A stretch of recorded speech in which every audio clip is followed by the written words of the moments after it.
In this video, we are going to implement AdMob banner ads, and this is the Google AdMob documentation page. And first step is simply adding AdMob dependency in the app level Gradle build file. Simply copy this dependency from here and paste into app level Gradle file inside the your Android project. And after pasting it, simply click on sync now button.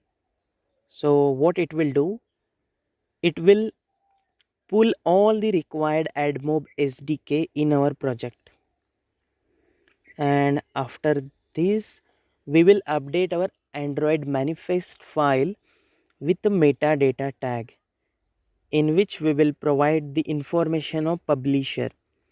So Google AdMob provides one publisher ID, which will provide inside the manifest. And for now we are using test ID, which is already provided here.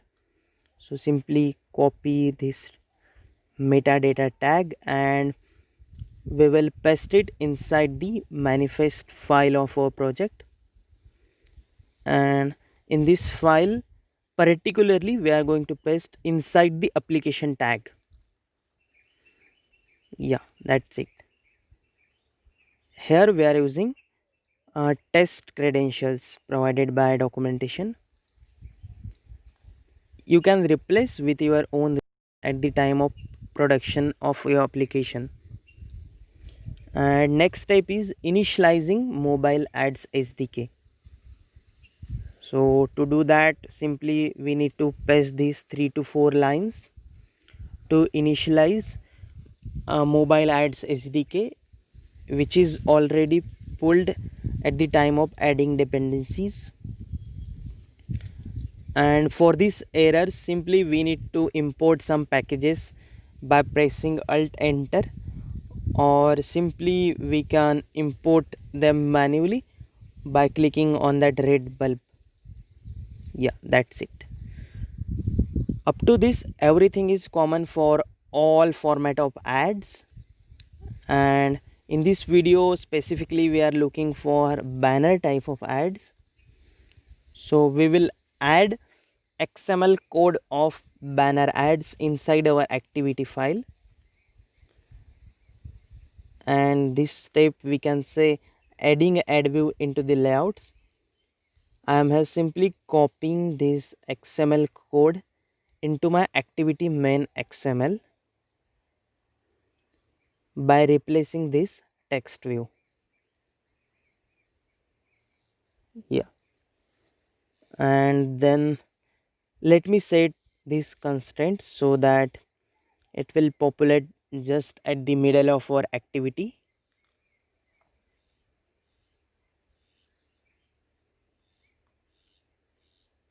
You can place this ad view anywhere in the any activity where you want to show ads. Before moving to the next part, always remember, never ever test your ads with real credentials of AdMob. Always test with test ads. Otherwise AdMob may be block your account.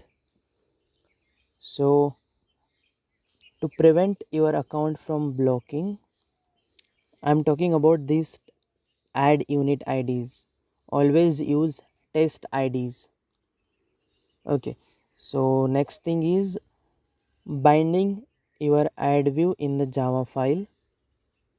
So here I am declaring one ad view type of variable and importing the required packages and simply binding this. And after that we will build one request.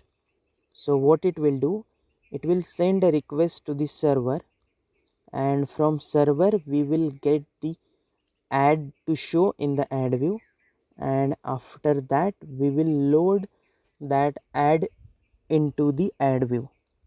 And this is how we show ads in your application. Now let's quickly run this application and see how it looks.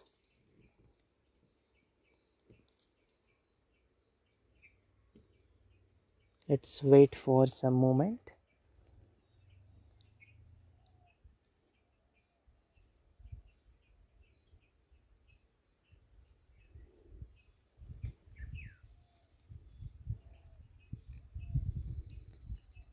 Yeah, here you can see our application is launched and it has sent request to the server, and now the ad is filled with a test ad.